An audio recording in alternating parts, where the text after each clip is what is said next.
يا مرحب بيكم في براح. براح هو مكانك ومساحتك الخاصة اللي بنعبر فيها عنك، عن مخاوفك، عن أحلامك، عن مشاعرك، وبنرد فيها على أسئلة يمكن بتسألها لنفسك وبتدور ليها على إجابات.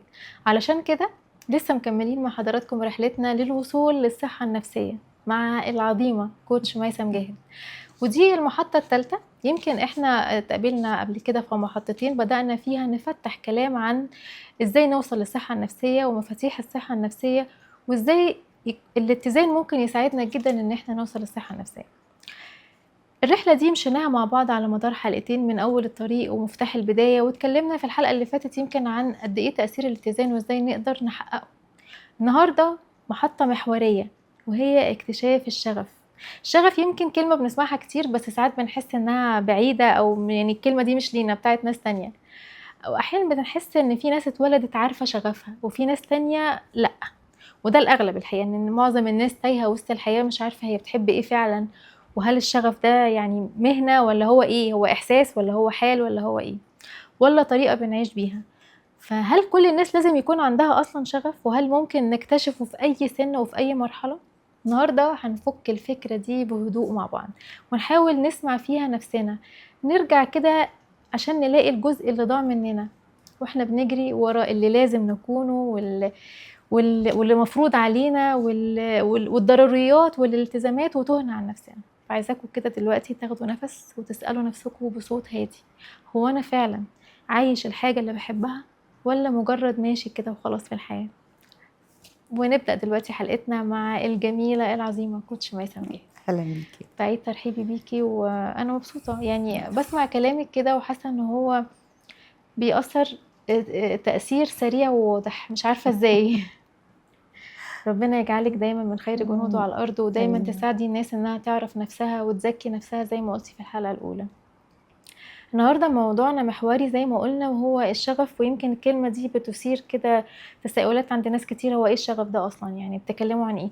فخلينا نفك الكلمة ونفك شفرتها، نوضح يعني ايه شغف أصلا. انا حابه بس عمليه الشغف دي اترجمها بحديث واحد عن الرسول عليه السلام. صلى الله عليه بيقول لك وسلم. ايه؟ اذا عمل احدكم عملا ان يتقنه. يعني دايما حته الشغف، لان مش كل واحد عارف هو بيحب ايه، او هو شاطر في ايه، او هو ممكن يكبر في ايه. دي في ناس بتتولد فيها، ربنا سبحانه وتعالى بيبقى حاطط فيها موهبه معينه، بتلاقيه من هو طفل صغير فيه، وهو واضحة عنده بالنسبة له واضحه وللي جدا حواليه وللي حواليه. وبيدعموه. زي مثلا اللي بيضرب بيانو عنده 5 سنين يعني في فعلا ناس بيبقى عندهم مواهب واضحه جدا بتشوفيها، وفي ناس لا، ما عندهاش او ما تعرفهاش. يعني ممكن اللي احنا دايما بنفسر الحاجات دي بان لازم تبقى حاجه كبيره وواضحه. ممكن تبقى حاجه بسيطه جدا وهو شاطر فيها جدا. ممكن يبقى واحد بس شطارته في انه بيعرف يستف، بس هو شاطر جدا في انه بيعرف يستف. دي موهبه ربنا مديها له. يعني هو ربنا مدينا كلنا قدرات مختلفة، وممكن تبقى قدرات بسيطة جدا وحاجات معينة جدا، بس احنا مش بنشوفها، مش قادرين ندركها مش كده او وننورها. مستهيفينها. يعني ممكن مثلا حتة اللي بيستف ده، ما هو اي حد ممكن يستف، لا هو فاكر ان اي حد ممكن يعمل اللي لا، هو بيعمله. ممكن هو عنده طريقة معينة بسرعة معينة كذا بيقدر يعمل، بيشوف الباترن قبل ما بيبتدي يستف فبيروح عاملها هوب هوب هوب بسرعة. طب ما هي دي حاجة ممكن أي حد يقول إيه الهيافة دي؟ طب ما دي موهبة. ممكن واحد يكون لبق جدا في الكلام، طب ما هي دي موهبة. وحد تاني ما بيعرفش يتكلم خالص، واحد بيكتب حلو قوي. فمهم ننتبه يعني الحاجة اللي احنا بنبقى متميزين فيها، مش هنكتشفها طول ما احنا شايفين ما كله بيعملها. لازم انتبه انا بعمل ايه. أنا ما هو دايما برضو هنا عشان أنا ببص في المراية، مش ببص حوالي. يعني عملية قيمة الحاجة أو اللي أنا عاوز أعملها أو كده مربطهاش باللي أنا شايفاه، أربطها باللي عندي.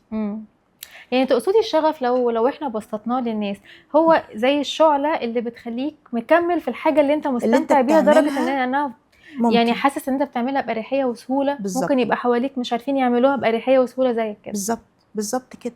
فدي عليا ان انا اكتشفها، اعمل. ممكن ازهق بقى، امم عادي هزهق في النص، ما انا بني ادم. ابقى فقدت الشغف ساعتها بقى. لا فقدت ايه، ما ممكن فقدته لحظه يعني، وارجع فقدته تاني. شويه ماشي، محتاجه استريح شويه من الموضوع ده، مم. ارجع له تاني مم. وهكذا. بس كلمه شغف دي يعني متغلفه ب ب يعني معرفش بجلامر كده كبير، مم. وهي بس اتقن. هي انت ابسط ربنا سبحانه بكتير من كده. وتعالى حطك في المكان ده دلوقتي، يبقى احسن حاجه اعملها بيه ازاي. انا دلوقتي مم. احسن طريقه اعمل بيها الدور ده الرول ازاي؟ بتاعي ده ايه، مم. خلاص اعمله مم. احسن حاجه. يبقى انا دايما محتاجه ادور دايما على الاحسان يعني اخلق انا الشغف في اللي بتاعي، بقوم بيه. اللي بقوم تحب بيه. ما تعمل حتى بالظبط تعمل ما تحب. بالظبط كده. وممكن تكتشفي، اصل في ناس يعني، برضو هقول لك انا اكزامبل، اكتشفت الشغف بتاعي بعد ال50، بعد ال55، ازاي بعد بقى؟ ما هو في ال60. ناس يعني ده حاجة بصراحة ملهمة، يعني غالبا الناس ما بتعملش كده، مش انت ده عارفه، النموذج اللي احنا ماشيين بيه، لا الصورة انا اختي النمطية يعني مثلا، خالص. اكبر مني ب6 سنين، اكتشفت وتعلمت كروشيه من 5 سنين، وبتعمل حاجات تحفه. مم. وتعلمته ازاي؟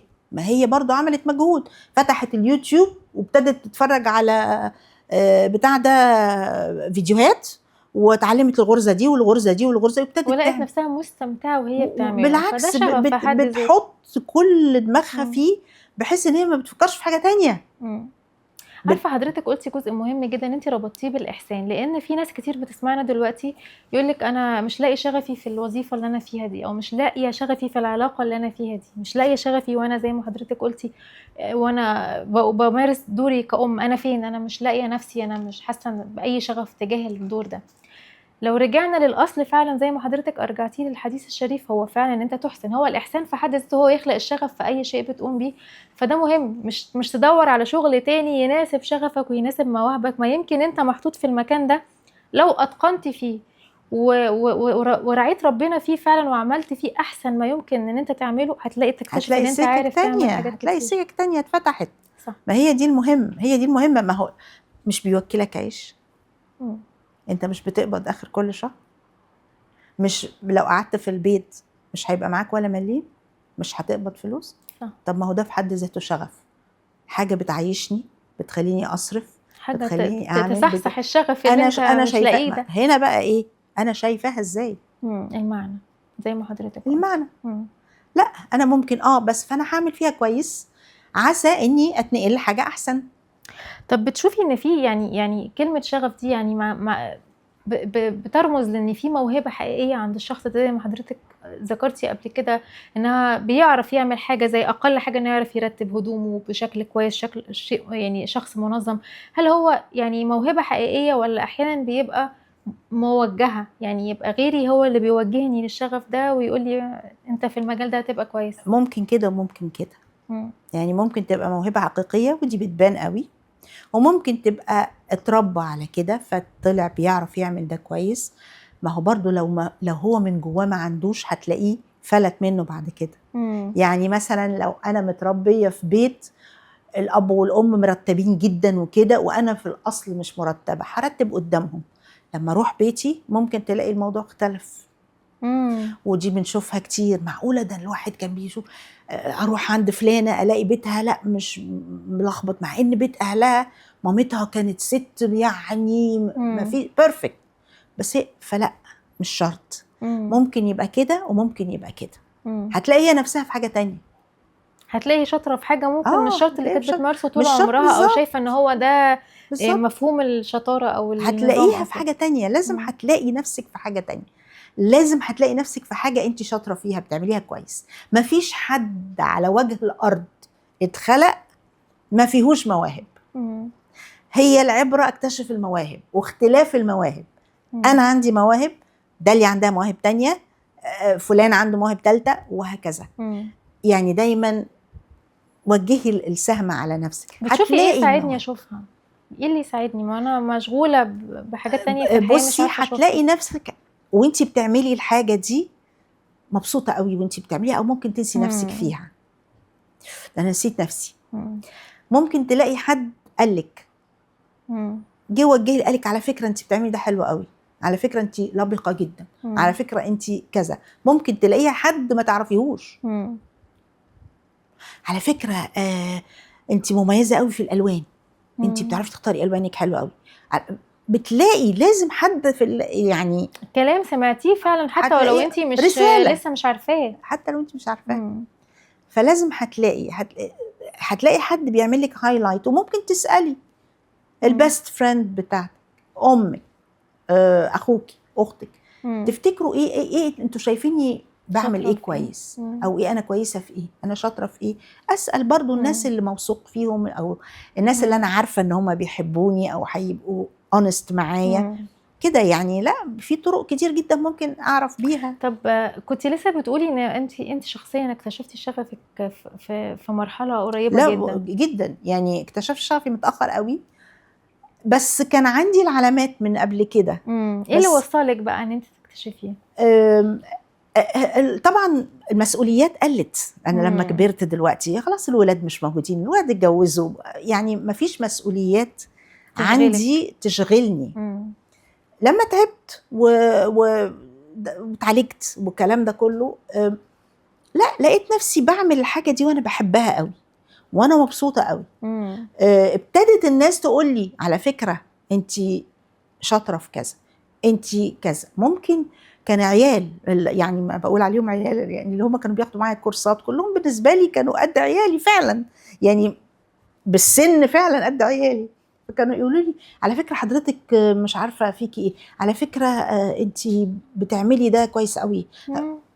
الدكتور بتاعي، مم. الدكتور لفت نظرك النفسي لحاجة لفت عنه. نظري لحاجات فيا عملتها. ابتديت اكتب، الناس ابتدت مم. الرياكشن بتاعها مم. يقول على فكرة الكتابات بتاعتك مؤثرة جدا، مم.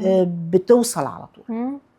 ابتديت اعرف من اللي حواليا، فابتديت بدأتي بقى اكتشف. تعملي ايه؟ توظفي الشغف ده، المعرفة اللي انت وصلت لها ان انت فعلا تمارسيه في الحياة. اه طبعا، مم. طبعا، طبعا.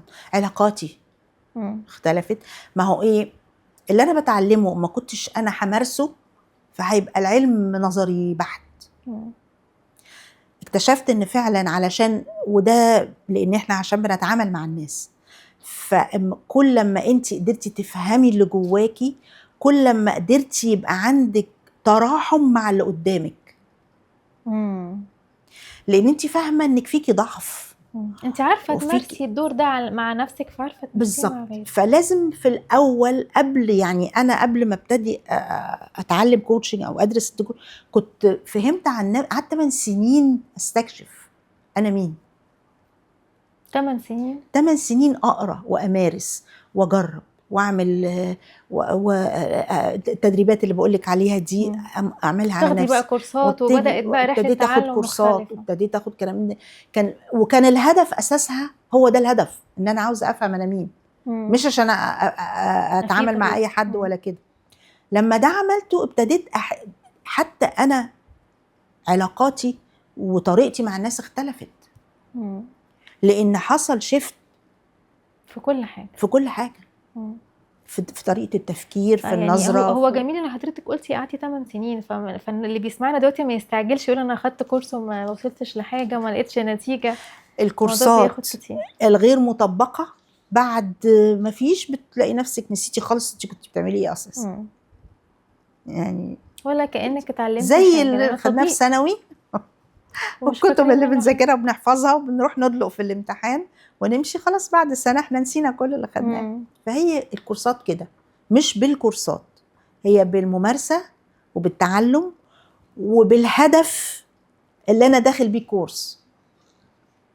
دي مهمة قوي. طيب أنا عايزة يعني أختم مع حضرتك حلقتنا النهاردة. لو حد بيسمعنا وشايفنا دلوقتي وشايف إنه عايش حياة عادية جدا، كل حاجة مفيش مشاكل، بس مفيش حاجة ليها معنى في حياته، مش عارف يخلق معنى واضح كده للحياة، تقولي له إيه؟ دور على المعنى. مم. ممكن ده تسأليه مثلا، تقولي له طب انت شايف الحب ازاي؟ مم. دور على المعنى، فتش جواك. بالنسبة لك الحب ده يعني مم. ايه؟ احترام، دور على المعنى، انت شايف الاحترام ده ازاي؟ ازاي تبقى انت تحترم نفسك، ازاي تخلي الناس تحترمك. مم. دور دايما على المعاني اللي جواك، مم. لان هي دي اللي بتحدد حياتنا. المعاني. يعني الحب مثلا، معنى الحب بالنسبة لي ايه؟ استقبل ايه، او اللي بيحب ده بيعمل لي ايه وانا بعمل ايه؟ مم. ده معنى الحب بالنسبة لي. طيب انت يا داليا، معنى الحب بالنسبة لك ايه؟ زي لغات الحب كده. مم. احاول بس اوصل لكل حاجة في الحياة بالنسبة لي مهمة، القيم المهمة هي مهمة ليه وبالنسبة لي ايه معناها. ايه معناها؟ إيه تفرق معايا في ايه؟ يعني خلق تقصدي المعنى من القيم دي، كل ما اوصل للمعنى هوصل للمعنى بقى الكبير في حياتي. دي حاجة كأنها علامات على الطريق بتوصلني بالظبط كده، للمعنى الكبير في حياتي. المعنى الكبير في حياتي. مم. وارجع يعني لو هنختم مع اللي بيتفرجوا علينا وبيسمعونا دلوقتي، الجزء ده بالنسبة لي انا استقبلته بشكل عميق جدا، اللي هو ان انت تتقن كل شيء بتعمله. ده لوحده هيخلق معاني كتير في كل حاجة بتعملها. كل ما تتقن، فاتقانك ده يخليك تركز قوي في اللحظة، في الحاضر، في اللي انت بتعمله. هيخليك مركز مع نفسك اكتر ما انت اللي بعمله ده اللي قدامي مقدره ولا لا، شايفه ولا لا. لا، هو اتقانك ده في حد ذاته هيوصلك للمعنى اللي انت بتدور عليه. يعني جزء الاتقان ده مهم جدا بصراحة. ربنا سبحانه وتعالى هو اللي شايفه. مم. لو احنا رجعنا لكل ده، ان اللي شايفني ربنا، مش الشخص اللي قدامي ده، مش ده هو اللي شايفني، هو اللي هيجازيني عليها. المعنى ده في حد ذاته بيختلف جدا في اللي انا بعمله. جدا جدا. وهل جزاء الإحسان إلا الإحسان؟ فأنت تخيل لما تحسن وتستقبل الإحسان من مين؟ من رب العالمين. فما فيش أحسن من كده. بالظبط. خلصت حلقتنا النهارده للأسف، يعني بتخلص كده دايما معاكي، مش عارفة ما بحسش بيها، فجأة بيفاجئوني إن الوقت خلص. فلسه اللي مطمني إن لسه عندنا كلام أكتر وحوار تاني هنرجع تاني نجدده مع حضرتك الأسبوع اللي جاي إن شاء الله. شكرا لوجودك معانا النهارده. شكرا يا داليا. خلصت حلقتنا النهارده، نسيبكم على خير ونشوفكم على خير، في نكمل باقي الرحلة مع كوتش ميسم جهاد إن شاء الله الأسبوع اللي جاي.